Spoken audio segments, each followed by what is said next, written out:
Between the Ears Wednesday night at 8 p.m.-ish Eastern Time. And we're going to be talking the great philosopher who dropped a lot of knowledge on us last week and put the golf world in an uproar, which I didn't understand why there was an uproar, but the golf world was completely in an uproar for about a news cycle, about 24 hours before the next segment came about. But we're going to talk about Scottie Scheffler and kind of his introspective thoughts on golf and life and things like that. But before we dive into Scottie and that, I know, Mike, you were over at the Scottish Open. Any other than getting a sunburn, any cool stories or tales from over there? Stories or tales? Just ones that relate to my experience working with the player and the team, but probably leave those out. They're all good. They're all good stories. No, it was really cool. Here's one thing that I'll mention that I find that I really appreciate. So they, at this club, the Renaissance Club, they've got this, really nice setup for the range. It's framed by trees all around it at a links course, but there's quite a few trees at this links course, actually, especially in that front nine. So it's not your stereotypical links course, I don't think. But anyway, what they have is this really cool little cafe right there on the range. And it's for the caddy and the player support, and players if they want. Everything's free. Snacks, sandwiches, coffee, drinks, smoothies. Not alcohol, of course, but you have all of this stuff all available for all of these support people. And it's like I thought the PGA would have been higher level, but this Scottish Open, they did it right. I thought that was pretty amazing. So those are the kind of things I really appreciate. It's like you just go and eat for free all day long if you want to. So I thought that was cool. The cafe. Is that what you're telling us? Just a little cafe, open, chairs, soft chairs. You can hang out with your team and have your conversations right there. So, it was really cool. I did get to meet a guy that I've known through podcast and online for a long time, and they asked me to write a chapter in their book. Gary Nichols' his name, and they have the lost art of putting and the short game and golf and all that. So anyway, I got to see him. I just happened to see him sitting there at that cafe, so that was a nice little added bonus to be able to see him in person and talk with him a bit. So yeah, nice. those are the kind of cool things. And then being out on the golf course was great. Played with Victor Hovland the first practice round, and Victor, he's a talker. He can talk. He's fun, nice guy, super nice guy, but he talks most of the time he's out there. It was really quite something. And you had Eduardo out there who has all the stats programs, and he's out there talking to a lot of the players, of course. A lot of people utilize him. But no, it was good. Great experience. I love to be able to be there to observe all of what's happening and all the interactions and be there if I'm needed. So that's the second time I've actually been to a tournament. Probably will do some more down the road, but don't need to be there that often. Just every once in a while, just to be sure that you really get a really clear idea about what you're talking about when you're on your Zoom calls. And then be able to troubleshoot when you need to at the time. But yeah, really good experience. So was your player in his practice round looking for you and you're at the cafe? No, I'm where I need to be when I need to be there. All right. I can bring those snacks with me. See, that's right. You're the guy over there stuffing them in your backpack and right. Yeah, I can travel with those. Not a problem. Chris, how you been? Anything exciting going on?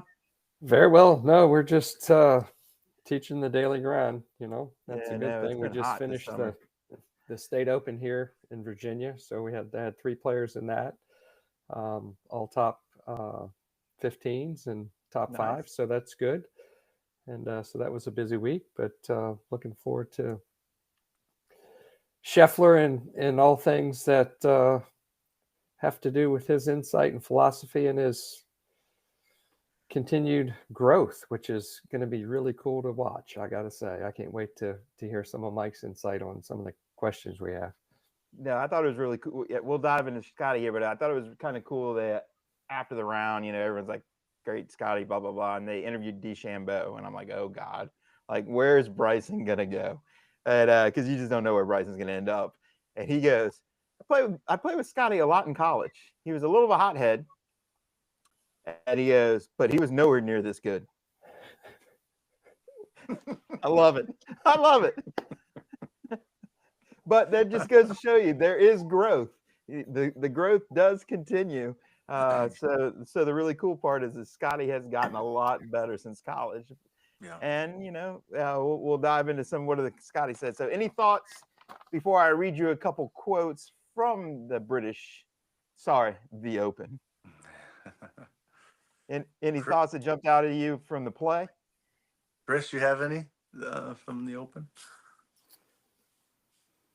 No, yeah, there are a couple, but I'm curious because the view from the Scottish to Portrush, they were very different golf courses.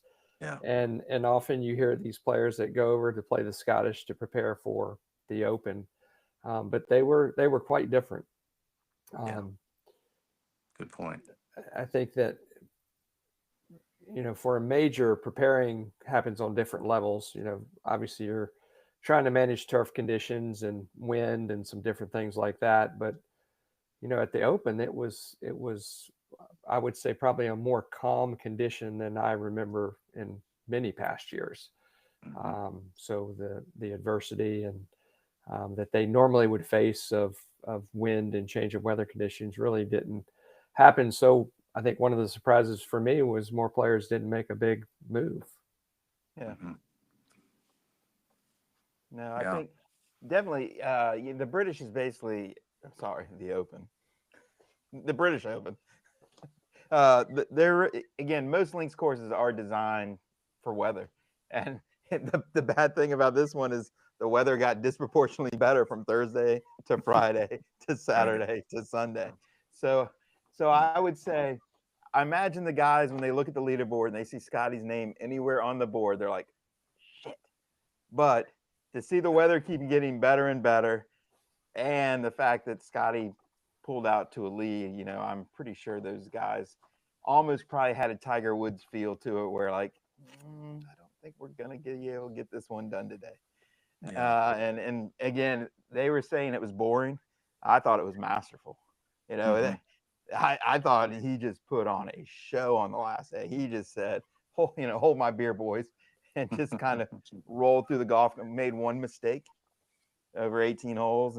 But other than that, just kind of said, bye, guys. And to me, that was very Tiger feeling, like just kind of like, I'm not going to do it to myself. I'm going to end up 3-4 under today. If you're going to cash me, you're going to have to shoot 62, and then when you put that pressure on the field, that's, think of all the careers that Tiger destroyed, from Davis Love to all those guys that were out there, Ernie Els, all those guys trying to shoot 62s all the time. And you just don't manifest that. So I really felt Tiger Woods, that he just kind of said, bye. Does it different, hits fairways. Tiger didn't hit fairways, but would do other stuff. But overall, I was really kind of the big pull away. I was just like, God, this is like 90s golf right here. Yeah. But it was kind of fun to watch for me. So let's dive in here. He gave us about a 5-minute philosophy lesson. So I went ahead and I actually downloaded the whole his whole speech, put it in some software, put it to text, and went ahead and pulled out 4 main themes that we'll talk about today. So quote number 1, this would be the fleeting high of winning. If I win, this is Scottie, of course. If I win, it's gonna be awesome for about 2 minutes, and then I'm gonna get up, go to the next event, and be like, what's next? Yeah. So the fleeting excitement of winning. So I guess the question is what is that, Mike? And then what can we do to prevent our player from having that? Yeah, right. Well, I didn't take him literally with the 2 minutes. Definitely more figurative terminology to make his point, but his point, yeah, absolutely, is that it doesn't last very long. And that is the norm. I mean, that's the norm for anybody in any accomplishment or any situation or any big thing.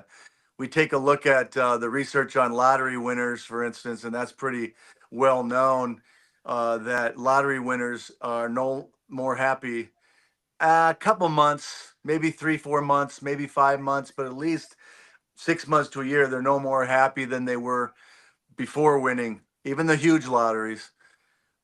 New problems come into play. New stressors come into play. And then who they were before is still who they are today. And therefore, the way that they interpret what happens, the way they respond to things, the emotions they experience, oftentimes the negative emotions, they stay the same. So we'll also take a look at the other side. There are people who have had really bad accidents and who have become disabled. And they're also just as happy as they were before after you push that out a few months.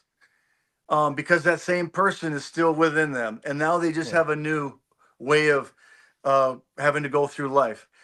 But they don't necessarily change and become depressed for long if they do become depressed. So you see this all the time. So that's the first thing I wanted to throw out there.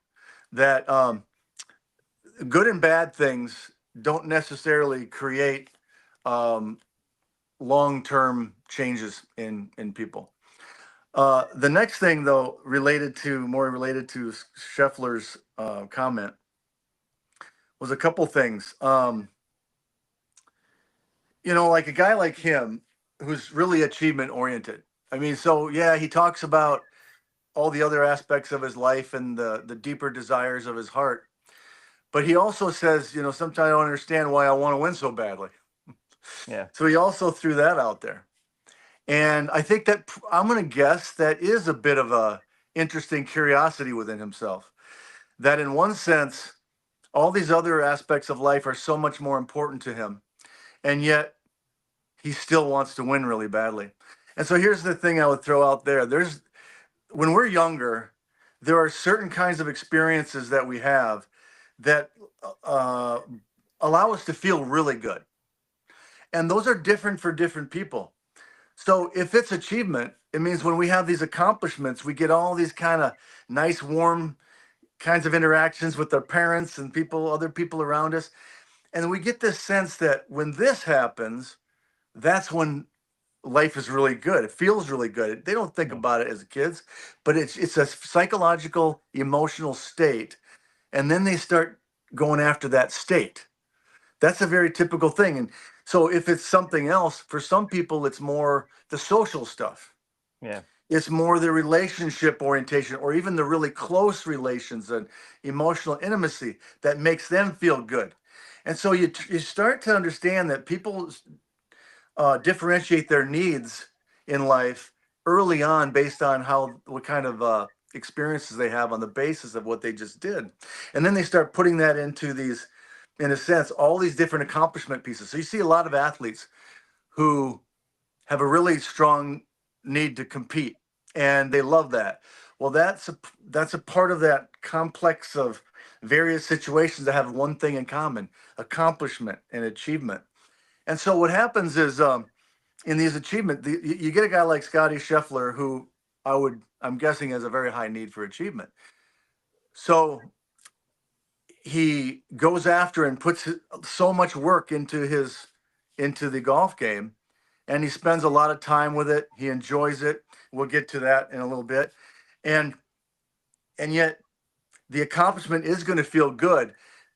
But the thing about people with a high need for achievement is a couple things that they really care about a lot. They care about constantly checking their progress because they're always having goals of getting better, and they're always wanting to check that progress. They always want to know their feedback. Now, looking at Scheffler, he's always checking, of course, his grip and his face to make sure they're aligned. But not only that, you also see him after the shots checking the face to see, based on a shot, where did he hit it on the face? That's a feedback piece that he's always wanting to know so he can adjust when he needs to. The other thing about people with high need achievement, they feel like they have to earn what they get. Otherwise, it's not going to be satisfying. So for him to put in all this kind of work is not surprising, because that's going to allow him to feel like he earns it. Yeah. Or he earned it. And that's going to make it more satisfying, even though it may not last that long. So those are just a few things that are surrounded around the main question. But in reality, there's no way that we can maintain the same feeling for very long. Feelings change on a regular basis. Our emotions are based on the events that are happening in the moment. Those emotions are not long lasting. Emotions are short lived, and they're based on the way that we're interpreting the meaning of the event right now. And so the fact that that event is done means the next day you got a new event. He just went to the Happy Gilmore 2 premiere, like the next night. Yeah. And so now he's got something else he's doing, interacting with people and interpreting the meaning of that situation as he goes, like we all do.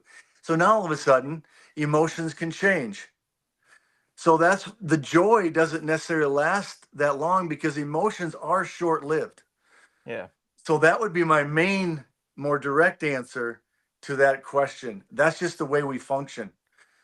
And now his mood might stay pretty decent for a pretty long time. He might be in a better mood for a while. He would. But that's a little different than the joy and this high that he was talking about that he doesn't experience for very long. Chris, have you had any players that have done anything like had this introspection of, this is it? Like, I've put in all this work to break par, to break 80, and wow. Yeah, I think players view winning or view progress or success in different ways. I haven't had players that have had that realization, but I also have had very few players that had the outside of golf team, surrounding, family experience that Scottie currently has, or at least portrays that he has. And that's what I find so interesting with Scottie, is that it's not really his identity. Winning is important to him. He wants to do it, and he's driven to work on his game and be the best. And even when he plays well at any event, he actually comes away and says, yeah, I got some things to work on. So I think the outcome of what he's trying to extrapolate from the round is, yes, the feeling of winning is limited, right? But the experience that I've gained from winning is going to carry on over a longer period of time and allow me the opportunity to implement those things into winning more in multiple events at a higher level. So it's going to be really neat to see how this continues to evolve. It'll be interesting to see how other players start interacting with their own development. As far as, is this going to be a really good process for me to try? He seems extremely happy the way he does it, and happiness. And I'll let Mike touch in on this, but that plays a big role in performance. Yeah. Well, I think that's interesting. I think you're right. I think a lot of people will start to think about, wow, look at Scottie. He's the best player in the world. And look at his attitude and way of thinking about winning. And it doesn't seem to be as important to him. But what's interesting is I think a lot of people will make the mistake to think, so if I don't care as much about winning, maybe that'll help me win. Okay, so a little bit of irony there. That's right. And I don't think that's going to be the thing that's going to work for him. Because I think with Scottie Scheffler is a genuine piece there. And so if somebody tries to take on his same attitude just so they can win, I think they've lost the point. And Yeah, it's a little bit of a trap there. No, I think so. And I think it's interesting. David Duvall was a great story. I used to know his coach, and when he won the Claret Jug, kind of his first major, they were celebrating afterwards, and it was like they're in the pub that evening, and he literally looked at the trophy as the story and said, "This is it. I've worked my whole life for this." And if you watch his career after that, it just was kind of a slow descent to, he lost his card, and now he's trying to play some on the senior stuff. But, for a time, he was Tiger's rival. And then, but they said the story was, they're at the pub, I think St. Andrews, where he won, and just was like, this is it. Like, he had this whole, something? Yeah.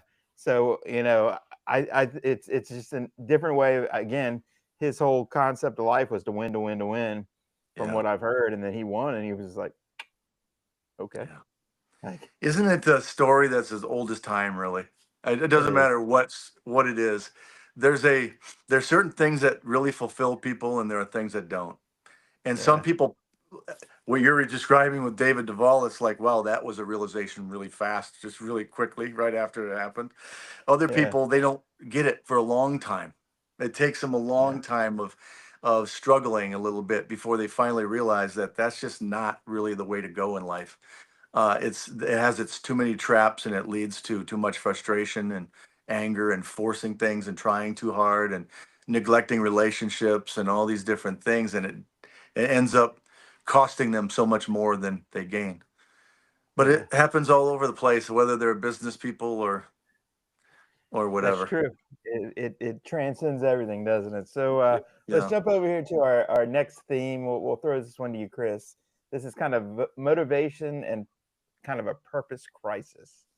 Quote, "Why do I want to win this tournament so badly? Sometimes I just don't understand what the point is." So kind of playing off of that, off of kind of David Duvall and again the great philosopher Scottie Scheffler. What happens to an athlete that no longer knows why they compete? So, what are your thoughts on helping players understand why they compete, and can that help address that? Yeah, I think players certainly have an internal mechanism and a desire to be successful, especially all high achievers. And, high performers want to put in the work, and they will really do most anything as far as skill acquisition, performance, nutrition, fitness, to be the best at what they do. The interesting part about, why do I want to win so badly, is that when you tee it up in an event, or whether you're playing a basketball game as a team for, an NBA team, that's the end game, is to win. And, I think not only win the tournament, but I think the interesting thing about Scottie is that there's more to his winning than just winning the tournament. I think being his personal best, wouldn't it be interesting to say, well, what's your PB? What's your personal best? What do you have in mind for this event? You shot mid 60s, low 60s. Was anything on the radar that was better than that? Or, what is his scorecard consist of? What are the boxes that he's trying to check? And I bet you they are very different than other players. And some of those boxes probably are not even related to the game of golf. I think a lot of those are related to social things. I think maybe visiting a site there in North Berwick or in Scotland, or at the Open at Portrush, and spending time to separate so he can differentiate and put even more focus and time on, winning in the end. Why a player wants to win so bad? It's drive, desire. The interesting thing about Scottie is, in the end, he says it doesn't really fulfill him, or if it does, it's a very short period of time. But other players, when they win, they have a very different emotional response to that. And then their identity starts to be revolving around that. And I think that's the uniqueness about Scottie, is his identity is not wrapped up in the game of golf. and he's made that very well known. Yeah, absolutely. Yeah, and what a healthy way to be. And for him, of course, it's his religious foundations and commitment that allow him to experience his identity in a different way. And for a lot of people, that is what it is. But the thing is, what's interesting is that I teach a course called Psychology and Christianity, for instance, in college, and we talk about a lot of these things, and the idea that yes, even religious people, they have their own psychology, they have their own physiology, they have their own patterns, they have their, so it's not as though the psychology is just gone because we're Christians or Muslims or whatever religion somebody has as a foundation and a commitment.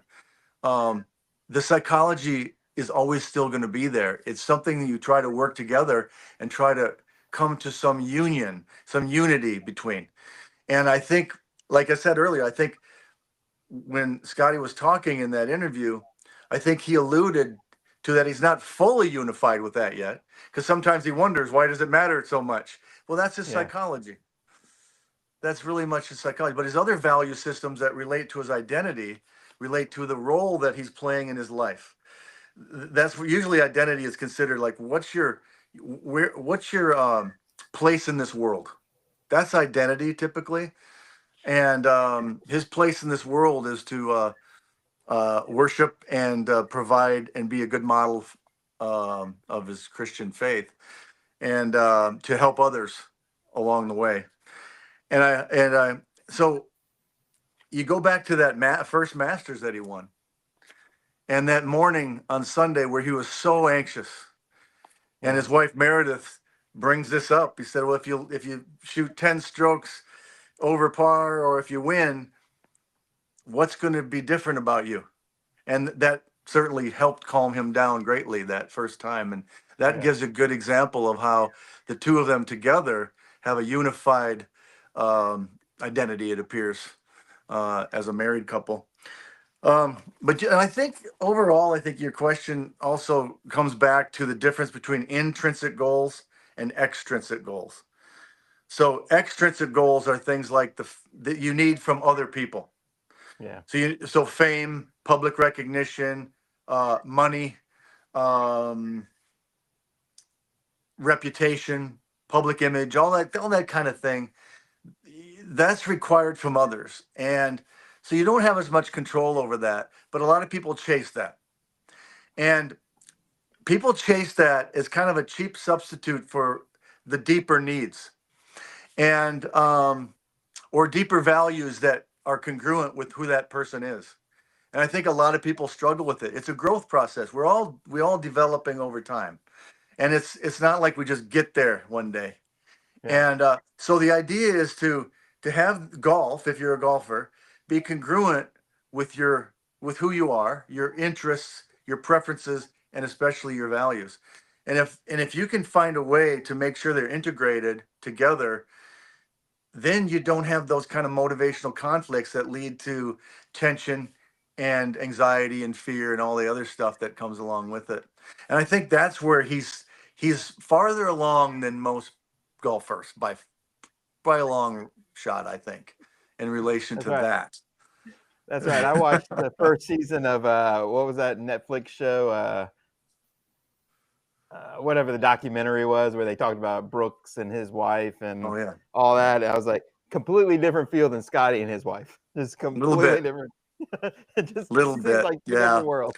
Yeah, it is. It's a different world, and and it's a developmental process. Some people are more existential oriented, and they like to reflect on life, and they'll get there earlier.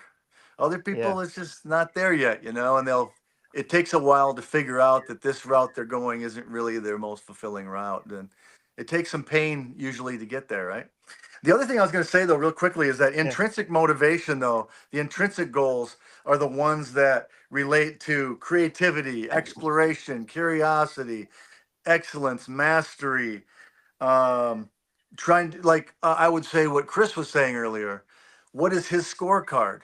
His scorecard could be more personal about who he is out there and how he conducts himself on the golf course. Is he controlling himself? Is he control of his emotions and his behavior and actions and everything? Those are all things that related to their character, possibly, that could also be part of their scorecard, which to me are more intrinsic, if those are values that they care about. And those are the ones that are definitely more fulfilling in the end. And that's what can keep somebody practicing for 4 to 6 hours a day or longer, and also have a balanced life at the same time, by having the kinds of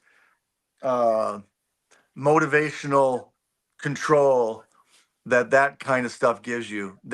That's, I would say, just allows you to have that integrity, that lack of conflict, or being undivided in what you're doing, which to me is what I think all of us would like to be most of the time, undivided in our motivational life. And I think that's what it sounds like he is. And what he's trying to do is have that also be for the competitive rounds, not only his practice and training and all of that. And it sounds like he's doing a pretty dang good job of all of that. Last 3 years have been pretty good at it. Yeah, I think so. So, and going back to that kind of intrinsic, extrinsic kind of point of view, I remember at Virginia, we had, at the time when we signed this player, she was the highest ranked player we'd ever signed, was like a top 10 in the nation. Came to the school, didn't love golf at all, was very, very good at golf. Her persona was golf because everybody knew her for golf, but she did not like the game. And so she would have to do a lot of and her family would do a lot of extrinsic reinforcements, like how many birdies, we'll give you a certain amount of money for them, trying to keep her in the game. But having none of that intrinsic worth, that love for the game, that, again, I want to figure out how to get better. She was also the athlete that at the last ACC she played in, she couldn't get the ball off the ground by a foot. So the third round of the ACC, literally, she started hitting toppers with her driver, and there was nothing we or anybody could do to get that ball airborne. And it was probably one of the weirdest times of my life, where it was a really good player and her career ended at Carmel Country Club in Charlotte, North Carolina, just like that. And so how, as a parent that tends, it's good to reward your kids for playing well, but how can you help your kid become a little more intrinsic and promote the love of getting better and working hard and doing those things, and not to overdo, not to get it so far out of balance where, the athlete is, again, I don't want to work them so hard where they get no pats on the back, nothing extrinsic, but what happens when it gets too far out of whack? Want me to start, or Chris, do you have any to say right away on that? I'll let you fill in from this, but I think the thing that I really work to relay to players, especially elite juniors in that range, or hopefully this conversation happens before, college at some level, but, and I use they in the quotes, they won't remember what you shot, but they will remember how you treated them and how you behaved. And you start to create some of those core values to players, and they start to have more of that intrinsic viewpoint, and they start to develop some of those things into their daily practice and skill acquisition. And it's not just I do it one day and just it has to be something that's part of the culture as you grow and play, whether that be individually, family, team concept from the college coaches, and beyond, team concept from, as Mike knows very well, you have other coaches in there and in that team concept, and some are very successful as a team, and some kind of have coaches and players go in and out of there. So that core element is a big piece to development for those players to be successful. Yeah, for sure. Yeah, if a player has parents who are just really pretty extreme, creating a lot of difficulty and hardship for the player because of that extrinsic stuff, especially bribing and caring so much about those outcomes that becomes the way they define their own child. I mean, those are the kind of things where having other adults who can balance that out a little bit, help them realize there's another way. There's another way that people can see you other than just as a failure or success in your performance. And so I love that. I love the fact that you can bring some other people in that can make a big difference. There's a lot to this one, certainly, of trying to help foster a more intrinsic culture, which is true. Family culture, team culture. Number one, I would say people need to understand what intrinsic motivation is a little bit more specifically. So I'll just quickly talk about it. So intrinsic motivation is about doing things because it's really enjoyable. All right, we'll start there. That's true. That's the reason for it. It's I like doing this, therefore I'm going to do it. All right, but what makes something enjoyable is the next question that I'd like to go down into a little bit, because I think this gives us a little bit, well, a whole lot, actually, a lot of information that we can utilize to help parents. So what makes something enjoyable to anybody? It doesn't matter what the activity is. It would be getting 3 needs met. And especially one or two of them, maybe the third one isn't always involved, but the first one is autonomy. And I know we've talked about autonomy before, but autonomy is this sense that we're choosing to do this, and I feel free to make this choice. That's pretty much all it is. But how many golfers don't feel free to make the choice to go play golf? Certainly the golfer you were talking about, Brian, didn't. Yeah. They were being bribed, in a sense, to keep playing. That's not a feeling of, they're not going to feel free then. They might say, yeah, I'm choosing to make the money. That's different than choosing to play golf. Yep. Very different deal. So number one is autonomy. And when parents who subtly or directly have language that seems controlling to the player will automatically make it very difficult for that player to feel any sense of autonomy. It is the perception of the player. It's not a direct cause from the parent to the player, or a coach to the player for that matter. But in the end, controlling language is the killer of autonomy.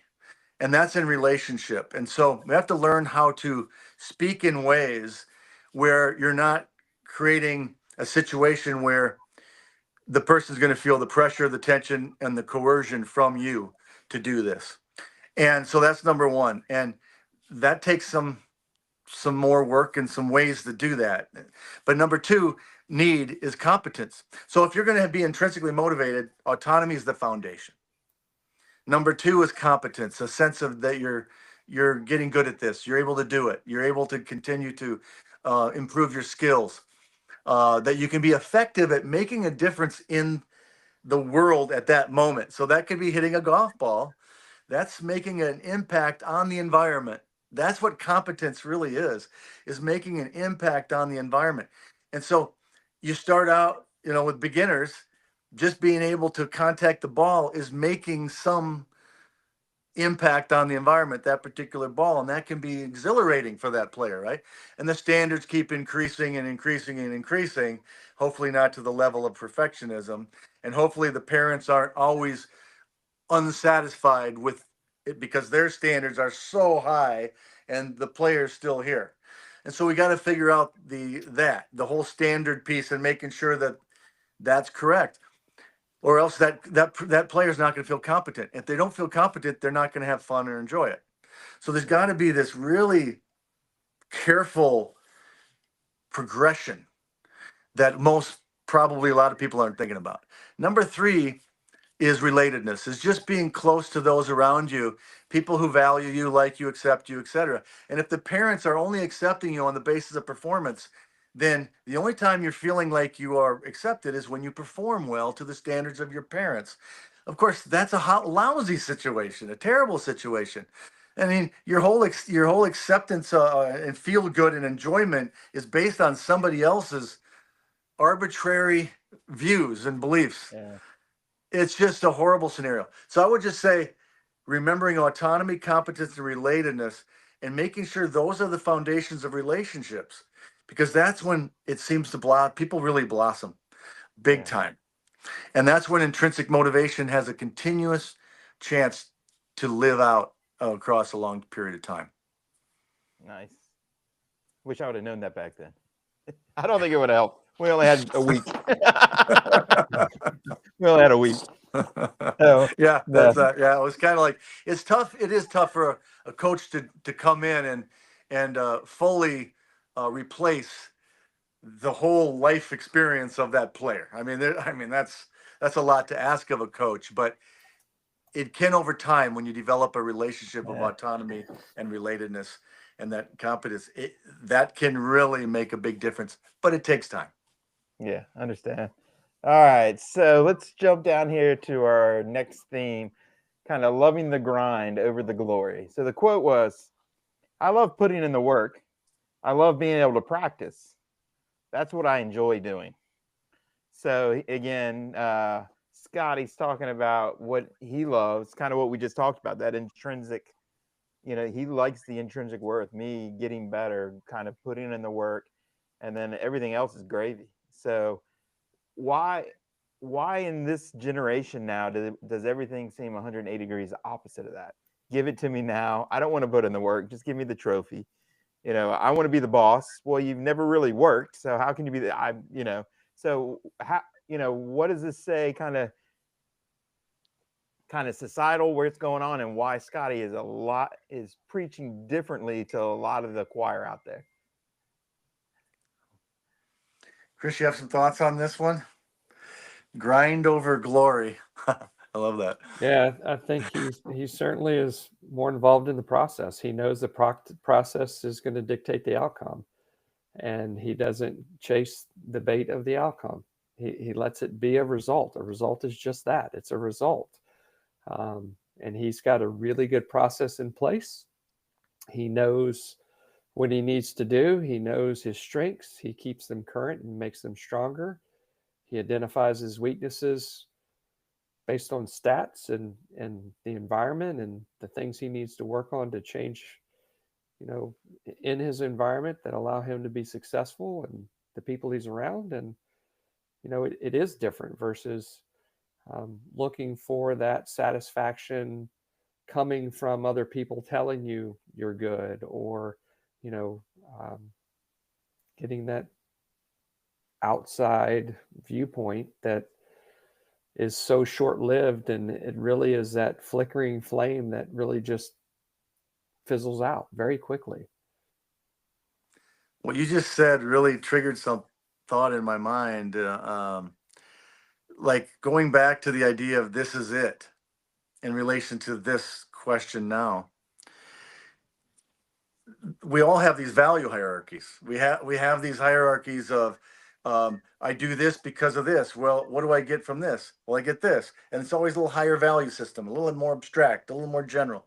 Well, if you come down to it and you get one of these outcomes, whether it's glory or whatever it is, and then you realize there's nothing else, there's no other value above this that I can think of. This isn't getting me anything extra that's even better than what this is. So it's like, maybe there's a realization that this is the end and this isn't where the end is that I want it to be anyway. I don't want the end to be here. So maybe there's a little bit realization that, gosh, this doesn't give me anything more. And there's more. There's more, because they've experienced more, hopefully, in their lives that's much deeper or higher in their value systems. So maybe that's a part of what happens there. But he's, like you just described, Scottie Scheffler as very mastery oriented in the way he is in his achievement. So mastery orientation is like going after excellence. That's what it is. And it's about what can I do to continually get better. And there's a different way that some people define success, and that's an ego orientation. And ego orientation is if I beat you, then I'm successful. Whereas the mastery orientation, if I get better, I'm successful. Yeah. So I think that's probably feeding into this whole piece here where he's not as satisfied with the win as he might want, or as some people thinks he should be, because maybe he's more mastery oriented than ego oriented. And the ego oriented is going to define success as winning, and they're going to get a real big, intense, good feeling out of that because they're at the top. They're dominating. So that's an interesting piece. I don't know, I don't know him enough to know which direction, but based on, he's definitely mastery oriented. Now you can have both. You can be mastery oriented and really define success as getting better, but you can also be the ego oriented person where, hey, maybe I didn't play very well, but I still won, so I still feel good. People are different in relation to these. They're not opposites of each other. You can have both, high, low, middle, or whatever. But I think that mastery orientation allows the grind to actually be satisfying. That's what I'm really trying to say there, where the glory isn't as important. Secondly, people have growth mindsets and fixed mindsets. Some people believe that our abilities can continue to get better through practice and training. Other people tend to believe that effort isn't as important, or instruction and training, and that really there's something inside that they either possess or they don't that really is the cause of their abilities. So if someone's more of a fixed mindset, they tend to devalue effort. And what happens then when they run into trouble, when they get into a slump or something like that, they don't know what to do because their whole lives, maybe they were told, you have this gift, and they also didn't have the other part that said, effort is really the key, but, nice to have a good start. Well, they have the only one side of it, the gift part, the natural part. And though they don't learn what to do when things aren't going well, because they don't even think about the strategies by which are under their control to actually move forward, which is the whole effort piece. Yeah. So I think that's a real problem among a lot of people. And whether or not Scheffler thinks he's got some gift or not, he probably does. A lot of high athletes do, but he also has the growth with it. No, you can't just be fixed. You got to have the growth with it. No, I think it's interesting because if you kind of think of the glory, kind of the ego side versus kind of the mastery side, the ego, like for a lot of years. And the one thing we do know is if you win on the PGA Tour, the chances of you winning next week is about zero. Because the glory guys and winning takes you out. You have more press junkets. You have late night TV show. Like all these things change. So Scottie is one of the few out there that I don't say he can't win the next week, and he's done it. So he's done it enough now where he can win multiple weeks. So I think again that goes more into that mastery. Like, yeah, I won, but again, I could have done 7 things so much better. I won the last event, but I could have done 7 things better. And my goal is to get those 7 things better in this event. So exactly. I think, again, that's that mastery kind of component of it. And I agree. He is definitely an outlier inside of the PGA Tour. Totally. I might add one more piece, and then one more thing about that is what happens over time when we're learning from our experiences is that we form expectations. We just do. That's what we do. We have predictions about the future. And as we go, we're going to have these prediction errors, which means we either predicted something that didn't turn out as well as we thought, or it's better than we thought. Yeah. Or it's right on. But over time, if you win enough, I would think that you've learned that your expectation is pretty high that you can win. So, but what happens to us is if our expectation is such that we've learned that, and then the event matches that expectation, we do not experience as strong of a feeling. Yeah, we just don't. It's not like if when we're surprised that we won, that's going to be a more intense feeling. Or if we're really surprised that we lost, I suppose that would be too. It'd be more of a disappointment depending on your value systems and so on. But if you've learned and now you just not that he's expecting to win, but if it's a little higher expectation, that is kind of the same that's been happening a lot, you would kind of predict based on the research that you wouldn't have as strong of a feeling when you win. Yeah. Because of the matching of the expectations. And that's kind of what happens as we learn about anything. It's like, okay, like the first person who's trying to make a 3-foot putt, like when they're really young, they keep missing, they pretty start making it a lot. How excited are they going to be after a while when they make that 3-foot putt? Yeah. It's not going to be that exciting anymore. For some of my players, they get really excited. Yeah, right. So I don't know. I just threw out a little speculative thing there. Maybe this going on as well. That might even go back to our first conversation of the expectation of winning wins. It's 2 minutes. Yeah. Like I kind of expected. It's just what I do. This is what I do. This is what I do. That's All right, let's see here. We're gonna break into our last theme because we are hitting kind of the 50-minute mark here. This is actually a really good one, especially for junior golf, especially for collegiate golf, as well as tour golf. That status is a mirage. So think about it. The quote is, "You don't become number one in the world by thinking about rankings." How great is that? So how many kids did I recruit were so daggone gung-ho about what their rating was? And again, to me, this is going back to the beauty of this is our first segment really answers all of these questions. But Chris, I'll go ahead and give it to you. And again, I love this status as a mirage. I think that was pretty clever. I think so. Yeah. But go ahead, Chris. Yeah, it's interesting. I mean, there's so many ranking systems out there. Obviously, the PGA Tour and the FedEx Cup, but even down to the ranks of Junior Golf Scoreboard, right? I mean, they're ranking, and a true statement to that is a very, very small percentage of the ranked players on there are recruited. However, you do have the other number of people that might be 600 or 800 or whatever they are ranked, 1100, doesn't really matter. It's just a ranking, right? And it's based on tournaments you've played in, what events, what tours. So obviously, if you're playing in more events, there may be a potential. There's different points for different events. So the ranking is just a number. It has nothing to do with you as a player, how well you're playing. There may be some scores thrown in there. However, if you play good golf and you win events and you do the work to allow yourself to win, those coaches will find you. I promise you. Yeah. Yeah, that's great. Have you found with your players that they do have a really strong attention to those rankings? And have you found that you've needed to have conversations with some players? Yeah, it's a status thing. My number is right, and they know where everybody is. Yeah, but the reality is, I've seen a lot of players in the hundreds beat a lot of players in the under 25.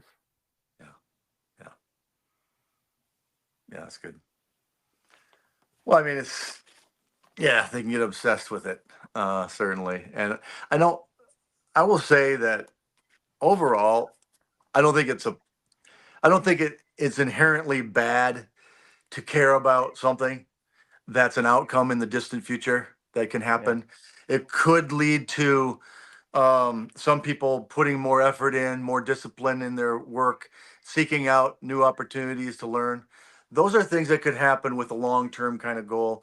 But as long as that is not, it doesn't come to the forefront, certainly, while you're practicing and learning, unless again, it just is something that pops in that kind of gives you a little spark and then you let it go. I think the main thing is, I think a lot of tour players are working on these kinds of things. I think they're working on these. The whole saying is, you focus on the process, not the outcome. That's been around a long time now. And I think people are understanding. Justin Thomas, I know he still puts these goals out, There are all these external kind of outcome goals. And at one point, I think he's going to stop just because someone's going to tell him this isn't really helpful. It's not helping you.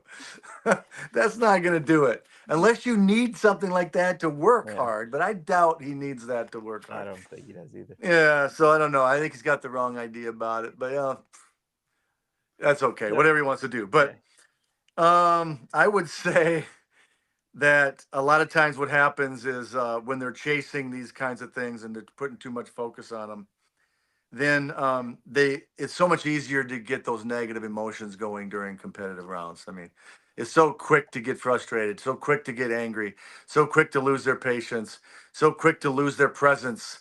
And then, of course, when they lose their presence, they're not going to bring in all the information they need and the relevant information. And then their decision making takes it. It happens at the highest levels. And they can get discouraged, disillusioned. They might start forcing things. They might start kicking nice lockers at nice golf clubs. Things like that might happen as well. So, Well, I have one for you, Mike. So, let's think of Bryson's comment. Sorry, after the first day, he shoots, I don't know, 79 or I can't, 70 something, way up there, and he was like, I just want to go home, like, I just want to go home.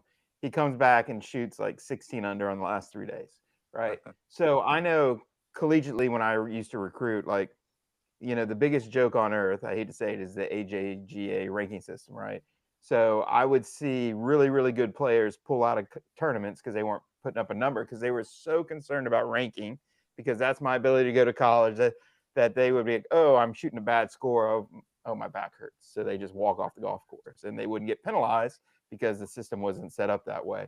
So, like, how cool was, kind of I think it goes back into our intrinsic, extrinsic rewards. So if I'm teaching my athlete that if you're not playing well, just to walk off the golf course, what kind of damage am I doing to them in the future? And then, for as many barbs as Bryson gets, and many well-deserved, him just sitting there going, hey, my father taught me that if you're going to do this, you put your name on the board, you will be in there until they tell you to go home. So what are some of the there, and a lot of parents that are, again, kind of in the mirage, in that, kind of validation trap of thinking the kid has to be ranked high to go to college, so I'm going to make sure that their points are right, and not learning the lessons of life of saying, golf is freaking hard. Like, you're going to have variability in score, and you're going to shoot some big ass numbers at the most important event you play in your life. That's just part of it. So what are your thoughts on kind of, again, Bryson being a role model, which is cool, and the fact that there are a lot of parents out there that are really sabotaging their kids' futures? Yeah. Chris, you got something on this one? You fire away, Mike.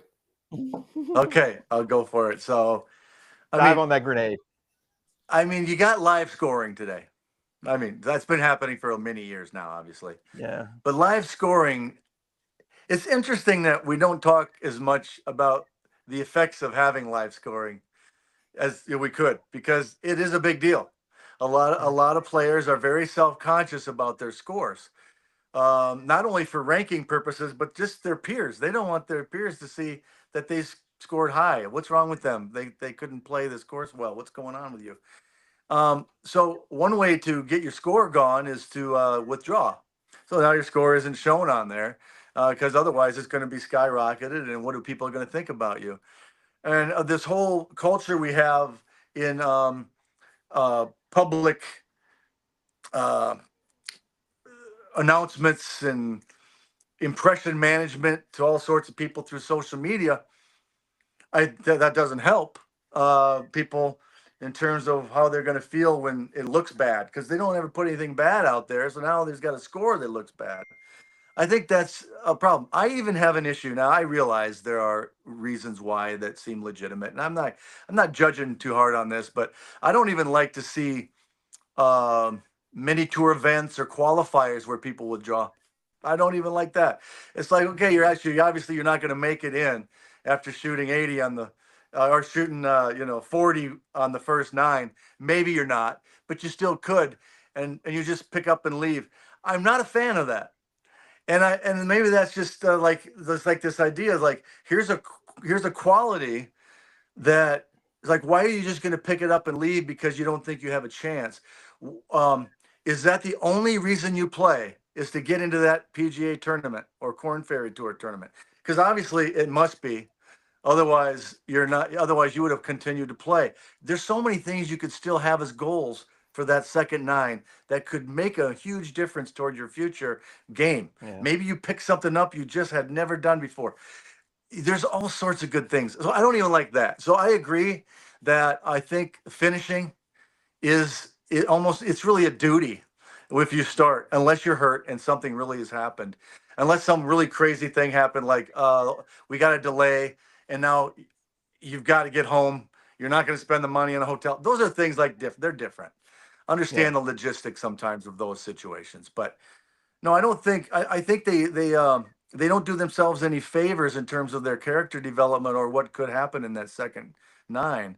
And I think if the parents are the ones who are pushing for that, that's giving a really bad message to that child. It's like your score is the only thing that matters, and maybe we shouldn't let anybody else see it either. Yeah, I don't like it. I try to help. Yeah, I try to help players. If coaches are going to be watching them during the recruiting process, I'm trying to help them reframe that. Say, here, you're in a situation that you want to play college. It is so good you've got coaches watching you. That's exactly what you would want. That's right. Rather than the other way around. That's a perfect scenario for you. No, it's great. Have the coaches see you. Interesting out there. Yeah, you've seen it. You both have seen a ton. I know you have. It's excuse my French. It's a shit show out there. Yeah. I mean, I'll never forget. I was recruiting one of our players. God, this is a long time ago. Callie, who's now the University of Richmond's coach. I went and watched her play in Pennsylvania, and the 2 girls she was playing with were top 20s in the country. And one of them went like double start, and after about the 5th hole, kind of said, "I'm hurt," left. So Callie's like, okay, and she's playing with another girl. And about on hole 9, she's not playing well. She decides to leave too with another phantom injury. So literally, Callie was standing there on the 9th, going on the 10th tee box, and her threesome was over. So they had to find a marker for her real quick. And some guy just basically walked with her and counted her score. So she's playing as a single behind a threesome. Like every adversity, really, for her, it was really unfair if you really think about it. Now she's waiting, 10 minutes a shot. I mean, so she is just under this weird. And that was the day I looked at her. I would put her on my team any day because she shot right around even par. Talked to the guy. Killed the 10 minutes, like just played masterfully with just all hex breaking loose around her. But I'm just sitting there going, there's 2 top 20 players in the world. I wouldn't want them on my team. And then she was like, let's get after it. So, to me, it was just interesting to watch kind of that all kind of, you knew exactly what was happening. Like it was very obvious what was happening. I'm just sitting there shaking my head as a coach going, why would I want those 2 on my team? And why would I not want her? Okay, she's the 50th best player in the country. Like, she's disproportionately a better team player, for college golf than these 2 would ever be. So I thought that was really interesting. And it was dumb luck that I was out there that day, but I was just sitting there going, wow, you really after the round, I couldn't talk to her, but it was pretty much the next conversation we had. I was like, that was impressive. Like, for a coach to watch that, where it would have been really easy to shoot huge numbers or, say, oh, I was playing well till they left. And all, like, no, just kind of played. So I thought that was really, that's awesome. And again, a really interesting way. And for the athlete that's aspiring to maybe play college golf, play professionally, like Mike said, don't quit, man. You might get a feel on the second hole on the back 9 that will allow you to win the next event. Like, maybe that's that one piece. You're like, oh, that is what I've been missing. I needed that. And how will that fuel me for the upcoming runs opposed to, and I was always taught as a kid, I had a military dad, like, you do not quit. Like, If you start something, you finish it.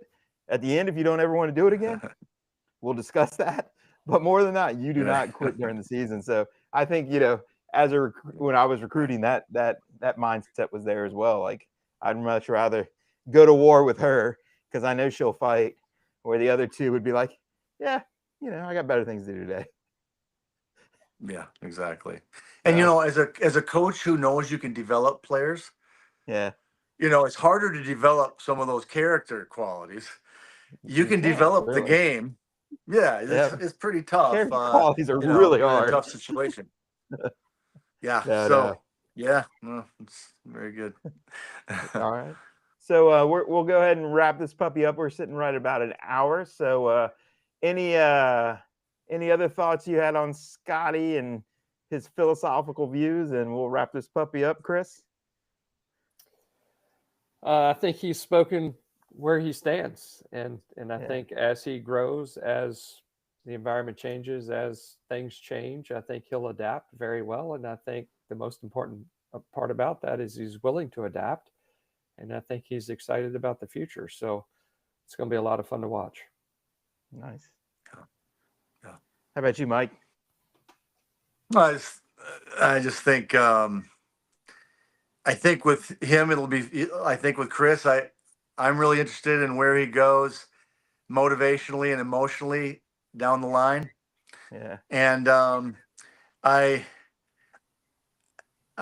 with it seems like he's pretty competitive, so it would seem like that would stick around. But I am interested in this whole relationship between his identity and his competitive spirit, where he still can get frustrated and he can still get angry and he can still show he cares about this shot right now, even though in the big scheme of things, it doesn't seem to matter. So I'm kind of curious to see what happens with that interesting interaction between those. Yeah, that again, that was the little dichotomy inside of his. You're like, yeah. You're like, well, that's a little different than you just. Anyways, we'll roll with that. No, I think it's exciting, and I think it's exciting. And I remember I had a player at Virginia that was really good, and she used to always say, which I thought was for a college player, now she might have learned this from somebody, but this was kind of her ethos was, golf is how I choose to compete. Golf is not who I am. And I thought for a 19-year-old female, really high-end golfer, like having that wherewithal to understand, like, I compete this way. Like, I want to go out and play and compete, and this is what I do. But again, when I get in the van to ride home, whether I shoot 64 or I shoot 84, it's not who I am. And she's as bubbly and happy in the car. Like, she'd be grumpy at times, but just having that kind of mindset, and kind of what Scottie said is like, I love to compete inside this game. I think it's exciting, but this is not who I am. So I think there's a lot to be learned out there from that attitude. It sounds like a person whose competition is more about a test. It's a way to test themselves versus I got to beat this other person. Yeah, that's great. Yeah, no. Sometimes so there's more of that component of how good am I and how does it stack up, and next week. For her it was really so good. Next week. And as coaches were like, well, this week we could have been anyways. My job is, kind of, you'll be here next week, but I might not be. No, I think, but again, I think a lot of players inside of work, I think a lot of people get a little too into work sometimes. So again, work is what I do. It doesn't mean that's who I am. So I think you can take that across every avenue. So I appreciate it, gentlemen. We'll meet again next month, and maybe someone else will drop some philosophy on us, and we can tear into that a little bit. So thank you again. Chris George, you can find him at chrisgeorge.golf.com, correct? chrisgeorgegolf.com. Perfect. You can find Mike at themotivationgame.com. Motivation Game. What was that? I always want to say motivation. Yep, that's it. Themotivationgame.com. And again, you can find him on the socials as well. And say hi to Mike when you see him out on tour. Maybe he'll remember us when he's all Superman and having 42 tour players working with him. So thank you, gentlemen, and we will talk to you guys next month. And if you have any questions for any of us, just send it to me and I will pass it around. Cheers. Thanks, guys. Thanks, guys.